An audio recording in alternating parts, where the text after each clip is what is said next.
Fala, meus queridos, coisa boa a gente estar junto nessa jornada de Filipenses, essa carta que o apóstolo Paulo escreve para uma igreja que estava em transição, uma igreja que estava em crescimento, uma igreja que passava por algumas circunstâncias que toda igreja tem, né? É óbvio, uma chamada Carta da Alegria, escrita por volta do ano 62, em sua prisão domiciliar, possivelmente na sua primeira prisão. O apóstolo Paulo, então, destina essa carta para encorajar os irmãos da igreja de Filipe a se tornarem irmãos em Cristo, unidos para um propósito, vivendo aquilo que Deus tem para a vida deles e entendendo que aquilo que o Senhor começou na vida deles, Ele é fiel para completar. Ou seja, a boa obra que havia começado lá em Atos 16, com Lídia, vendedora de púrpura, com aquela escrava que havia sido liberta, e com o carcereiro, agora se alastra para toda a Europa, né? Afinal de contas, a igreja de Filipe foi a primeira igreja a ser plantada no continente europeu. E olha só que interessante, nós estamos hoje em Filipenses capítulo 3 e vamos ler do versos 1 ao verso 21, aonde ponto a ponto nós vamos conversando sobre o que Paulo orienta nesse capítulo, né? Então vamos juntos. Filipenses capítulo 3, verso 1. No mais, meus irmãos, regozijai-vos no Senhor. Escrevo-vos as mesmas coisas. Não me é penoso, mas para vós é segurança. Guardai-vos dos cães, guardai-vos dos maus obreiros, cuidado com a mutilação. Deixa eu dar um pause aqui. Então, o apóstolo Paulo já começa dizendo, irmãos, se eu precisar reafirmar isso mais de uma vez, eu assim vou fazer, porque para mim não é difícil, pelo contrário, é uma segurança para vocês. Como é bom a gente ter pessoas que nos encorajam frequentemente, dizendo, olha, vai dar certo, vai dar certo, vai dar certo. Sabe, a repetição torna-se uma ação depois. Você vai repetindo, até que aquilo vira uma prática para a sua vida. Paulo está dizendo, não me é difícil voltar a encorajar vocês. E eu quero fazer isso, porque é segurança. E ele vai dizer segurança do quê? Ele fala, cuidado com os cães, cuidado com os maus obreiros, e cuidado com a mutilação. Essa palavra mutilação aqui é a palavra circuncisão. Por quê? Porque era normal, ele vai dizer no verso 3, porque a circuncisão somos nós, que adoramos a Deus em espírito e nos regozijamos em Cristo Jesus e não temos confiança na carne. Por que o Paulo está falando isso? Porque aqueles maus obreiros que se instalavam na igreja, eles colocavam alguns ritos, principalmente os ritos judaicos, que era, por exemplo, a circuncisão. Paulo está dizendo, olha, para nós, o batismo é uma circuncisão. Ele vai expressar a condição do novo convertido em Cristo e vai expressar que a circuncisão é uma característica dos judeus, do povo hebreu. Mas para os gentios, por exemplo, não é uma característica. Ou seja, Paulo está dizendo, igreja, Filipos, vocês que estão agora aqui, que são gentios, cuidado para vocês não pegarem costumes dos povos judeus e aplicar na igreja gentílica. Afinal de contas, judeu é judeu, gentil é gentil, mas em Cristo somos um. Eu não preciso cumprir os ritos dos judeus, por exemplo, a guarda do sábado, por exemplo, a circuncisão. Eu não preciso cumprir esses ritos como obrigação de lei, mas como um princípio, por exemplo. Então a circuncisão para o gentil é o batismo. Ele mesmo vai explicar isso, né? Que nós, porque a circuncisão somos nós, que adoramos a Deus em espírito. Aí ele vai dizer no verso 4, embora eu também possa ter confiança na carne, se algum outro homem pensa que pode confiar na carne, ainda mais eu. Ele vai dizer o porquê que ele pode achar que pode confiar na carne. Mas, antes de falar sobre isso, quem são os cães, queridos? Cães fala de uma falsa circuncisão, os cães falam de uma falsa religiosidade, os cães falam de homens que vêm para a igreja com aparência de ovelha, mas são como lobos. Esses são os cães. Os adversários de Paulo aqui, sejam eles cristãos, como os da Galácia, ou não cristãos, que defendem a lei de Moisés e insistem na circuncisão, como um emblema da salvação. Paulo está dizendo, olha, queridos, não é por ritos, mas é pela fé em Cristo que nós somos salvos. Então fique claro isso. Não é pelo quanto você faz, é pela fé em Cristo que você obtém a salvação. Então, ele agora vai colocar, do verso 5 até o verso 6, ele coloca agora as insígnias dele como um judeu. Olha o que ele diz. circuncidado ao 8º dia, da linhagem de Israel, da tribo de Benjamim, hebreu de hebreus, no tocante à lei, fariseu, no tocante ao zelo, perseguidor da igreja, no tocante à justiça que está na lei, irrepreensível. Observa, olha o currículo dele. Paulo está apresentando agora como se fosse um currículo. Ele está dizendo, circuncidado ao 8º dia. Lá em Gênesis 17, 12, fala sobre a circuncisão. Levíticos diz que a circuncisão deve acontecer no 8º dia para o judeu. Por quê? Agora um conhecimento aqui, né? Só um parênteses. O 8º dia é o dia que o menino mais produz vitamina K. E a vitamina K é responsável pela cicatrização. Então um menino é circuncidado no 8º dia, por quê? Porque assim que acontece a circuncisão em volta do prepúcio, já logo as enzimas da vitamina K começam um processo de restauração e regeneração da pele, o que torna-se completamente cicatrizado até o 3º dia. Então Deus manda que circuncide no 8º dia. Paulo está dizendo, eu no 8º dia fui circuncidado, cumpri a lei. Aí ele vai dizer outra coisa, eu sou da linhagem de Israel. A linhagem de Israel, ele dá, como que diz lá em Romanos 9, né, daquela, eu estou vinculado à raiz, à origem, Israel. Aí ele vai seguir, da tribo de Benjamim, ou seja, agora ele coloca que ele não é alguém solto no universo, mas ele é alguém de uma tribo. E ele vai dizer qual tribo? A tribo de Benjamim. E essa tribo de Benjamim, Paulo, outrora Saulo de Tarso, pode ter recebido esse nome por causa de Saul, também de Benjamim. Porque o nome Saulo vem de Saul, Shaul, em hebraico. Então, possivelmente porque Saul, o rei Saul era de Benjamim, Paulo deve ter recebido esse nome, Saulo ou Shaul, por causa dessa tribo lá, do seu ancestral, o rei Saul. Hebreu de hebreus, no tocante à lei, fariseu. Deixa eu dar uma pausa aqui. A vida de Paulo era escrupulosamente obediente à lei. Portanto, tanto a Torá quanto as tradições orais, Paulo obedecia. E ele era um fariseu. Quem eram os fariseus, queridos? É uma seita dos fariseus. Os fariseus eram homens que eram extremamente rigorosos com a lei. Eles cuidavam da lei ponto por ponto, vírgula por vírgula. Eles tentavam de todas as formas viver a lei. Só que Jesus repreendeu os fariseus hipócritas. Não confunda fariseu com fariseu hipócrita.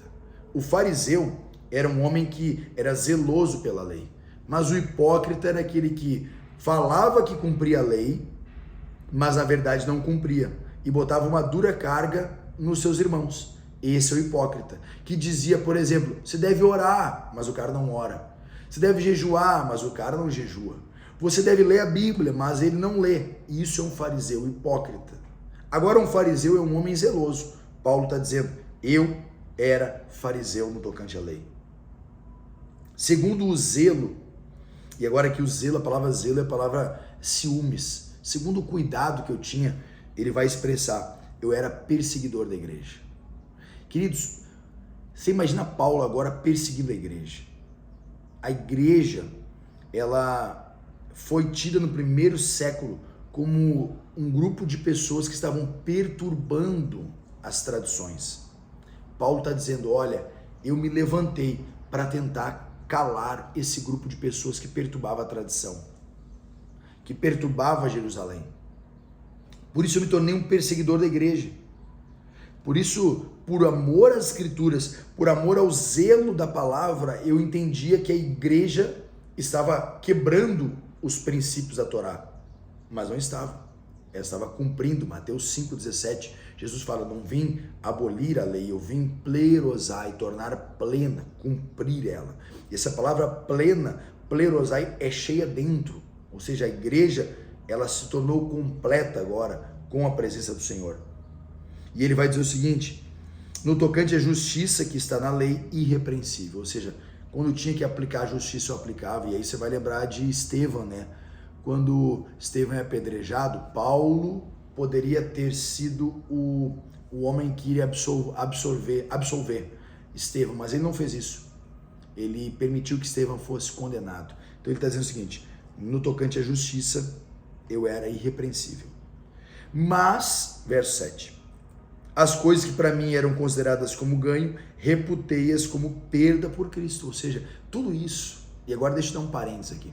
Tudo que para você, de repente, você pode dizer, pastor, eu nasci numa igreja, meus pais eram crentes, minha família toda é cristã, eu toco no louvor, eu sirvo na igreja local, mas o que para mim eram consideradas como ganho, eu reputei como perda por Cristo.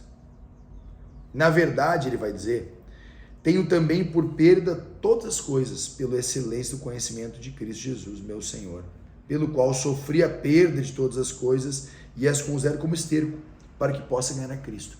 Olha só, Paulo agora está dizendo, olha, mesmo aquelas que eu poderia reter, eu considero como perda. Deixa eu dar um parênteses aqui.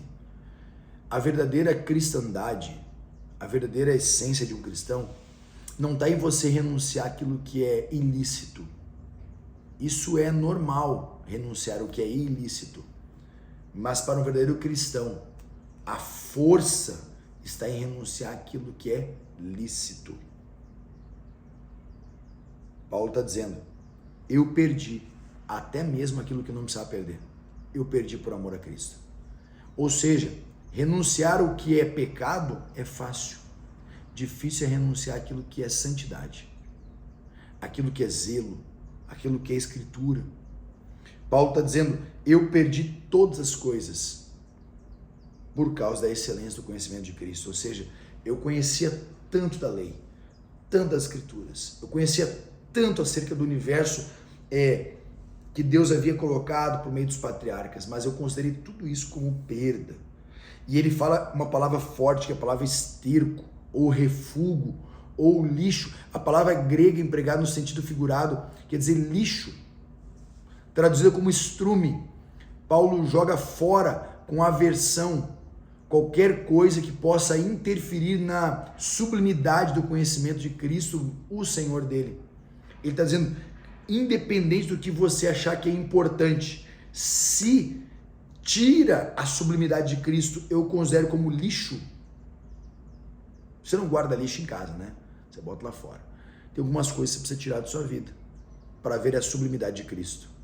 Algumas coisas você precisa dizer, cara, será que esses diplomas são importantes?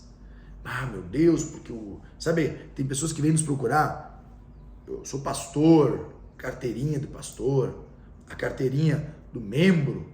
Irmão, eu considero como perda todas essas coisas, como lixo, como esterco.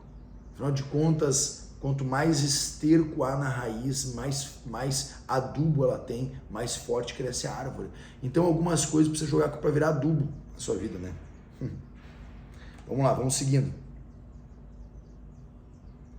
E ser achado nele, não tendo minha própria justiça que vem da lei, mas a que vem pela fé em Cristo, a justiça que vem de Deus pela fé, para conhecê-lo e o poder da sua ressurreição e a participação em seus sofrimentos, sendo feito conforme a sua morte, para que se de alguma maneira eu possa chegar à ressurreição dos mortos. Agora o apóstolo Paulo está relembrando o que ele fala para a igreja de Corinto, que é o peso da ressurreição. Queridos, para nós cristãos, a ressurreição é extremamente importante. É o ápice da vida em Cristo, é o que vai acontecer após a morte. Talvez você tenha chegado aqui agora há pouco tempo, mas nós constantemente falamos sobre ressurreição. Por que nós estamos aqui? Por que nós vivemos de forma certa, honesta, justa, fiel, bondosa? Por que nós somos leais aos nossos matrimônios? Por quê? Se não vai haver recompensa nenhuma. Agora, se vai ter uma recompensa, mantenha-se nesse lugar. E a recompensa é justamente qual? É justamente você saber que no dia do juízo final, você ressuscitará com ele. 1 Coríntios 15, o apóstolo Paulo refrisa isso. Para o apóstolo Paulo, a identificação com a crucificação e a ressurreição é fundamental na vida do cristão. Em 2 Coríntios 4, 7, 10 e 11, Paulo ensina que é pela participação dos sofrimentos de Cristo que se manifesta o poder da ressurreição na vida do cristão. Essa identificação, queridos, com o sofrimento de Cristo não acontece exclusivamente por meio do martírio, mas a vida inteira. Paulo não está dizendo que eu vou sofrer um dia. Paulo está dizendo que a minha vida inteira eu vou sofrer por amor a Cristo. E isto é vida para mim e para você. Deixa eu te falar uma coisa. Longe da teologia coach, que fala que tudo vai bem, eu quero falar a teologia bíblica, que fala que você e eu vamos sofrer por essa causa. E esse sofrimento tem a ver com a forma de nos tornarmos verdadeiros cristãos, resistentes para o dia mal, firmes para o dia mal, inabaláveis no dia mal. Verso 12 ao verso 21, ele vai falar sobre prosseguir para o alvo. Olha o que diz. Não que eu já tenha alcançado ou que seja perfeito, mas prossigo para alcançar aquilo pelo que também fui alcançado, por Cristo Jesus. Irmãos, não julgo que haja alcançado, mas uma coisa faço, e é que, esquecendo-me das coisas que para trás ficam, avançando para as coisas que estão adiante de mim, prossigo para o alvo, pelo prêmio da soberana vocação de Deus em Cristo Jesus. Paulo está dizendo, eu sou um homem de uma coisa só. Eu sou um homem de uma coisa só. Ele fala, não que eu já tenha alcançado, não que eu seja bom, não que eu seja perfeito, não que eu esteja fazendo seja o mais certo, mas uma coisa eu faço. Esquecendo-me das coisas que para trás ficam, prossigo para as que estão adiante de mim. Deixa eu te falar uma coisa, existe um alvo adiante dos seus olhos. Existe um alvo para você perseguir. Há um Senhor diante de você. Há uma promessa diante de você. E Paulo está dizendo, eu não alcancei ainda, mas eu estou correndo. Ele usa uma expressão de uma corrida, daqueles atletas que buscam de alguma forma alcançar o prêmio. A grinalda grega, o pódio romano, Paulo está dizendo, eu vou alcançar. Eu não tenho olhos para a folha passada, para a página que ficou, eu tenho olhos para aquela que virá. Paulo está dizendo, eu prossigo para o alvo. Deixa eu te falar uma coisa hoje, prossegue para o alvo, prossiga para o alvo, continua olhando, focando, firmando no que Deus tem para você, não interessa qual é a circunstância, quem são os adversários, quem são aqueles que vão competir com você nessa jornada, você é como aquele cão, sabe aquela corrida de cães que vai um coelho na frente, você é como aquele cão focado naquele coelho, enquanto você não pegar ele, você não para de correr. Aí ele vai dizer, porquanto todos quantos somos perfeitos, temos esse mesmo sentimento.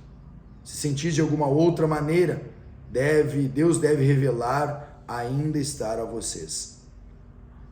Porém, naquilo que já chegamos, andemos segundo a mesma regra e sintamos a mesma coisa. O que você já conquistou?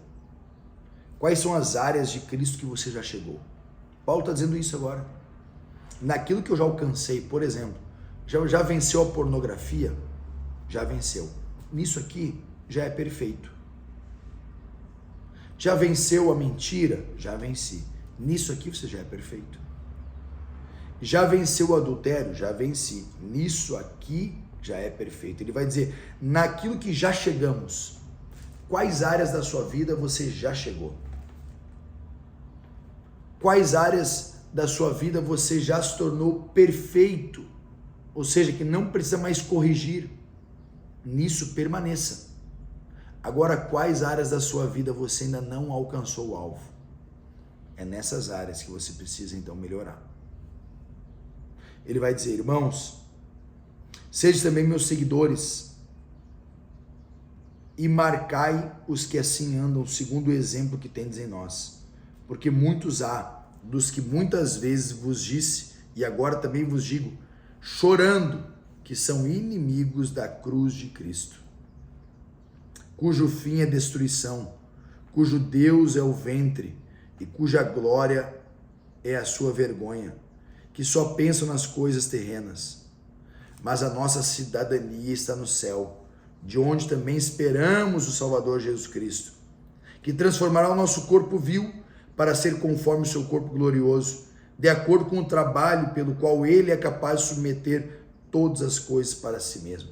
Agora Paulo está dizendo, sabe, a gente faz tudo isso, não é porque a cidade de Filipos é boa, não é porque a cidade que você mora é boa. A gente faz tudo isso porque nós olhamos para uma pátria que já é a nossa pátria, que é uma pátria celestial. Ele vai dizer, sejam meus imitadores. É a mesma expressão de 1 Coríntios. É o oposto daquilo que é apresentado para o mundo. O mundo diz assim, cara, segue Jesus. Olha, não segue a mim. Eu não sou perfeito. O mundo se esquiva das responsabilidades de um cristão. Mas você é um cristão. Você não. Você não se esquiva. Você firma essa responsabilidade de estar sendo fiel ao Senhor e se tornando exemplos demais. Por fim, ele vai dizer o seguinte, porque muitos são inimigos da cruz de Cristo, porque o Deus deles é o seu ventre. Cuidado. Cuidado para você não fazer o seu ventre o seu Deus, suas vontades o seu Deus, seus planos o seu Deus. Sabe aquela parábola que Jesus conta, que um homem tinha muitas riquezas, adquiriu muitos bens, e ele disse para a sua alma, alma, come, bebe, regala-te. Ele agora está dizendo, Paulo está dizendo, cuidado, para você não fazer o seu ventre o seu Deus. E ele vai dizer o porquê. Paulo chora de medo que alguém possa desfazer o que Cristo fez, tornando-se inimigo da cruz. Ele vai dizer que o destino desses homens é a destruição.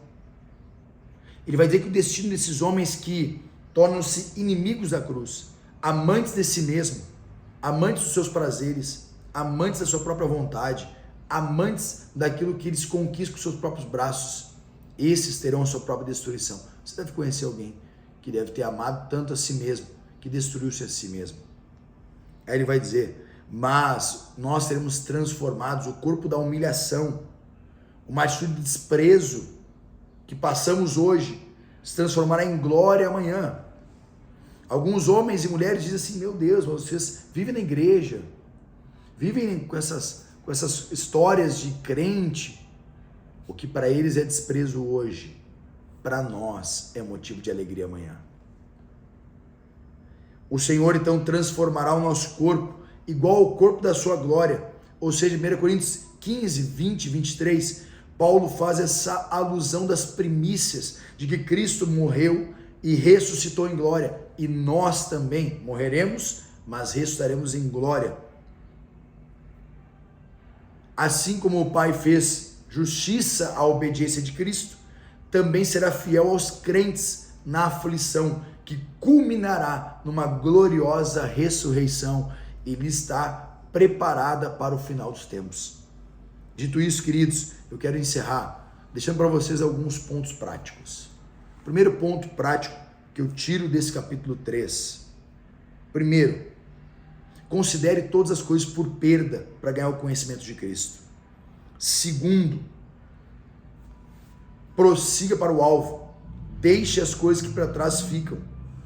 E terceiro, continue olhando para o Salvador Jesus, fazendo com que o seu ventre faça a vontade do Senhor. Não seja feita a minha vontade, mas a tua. Deus abençoe. Até o próximo capítulo.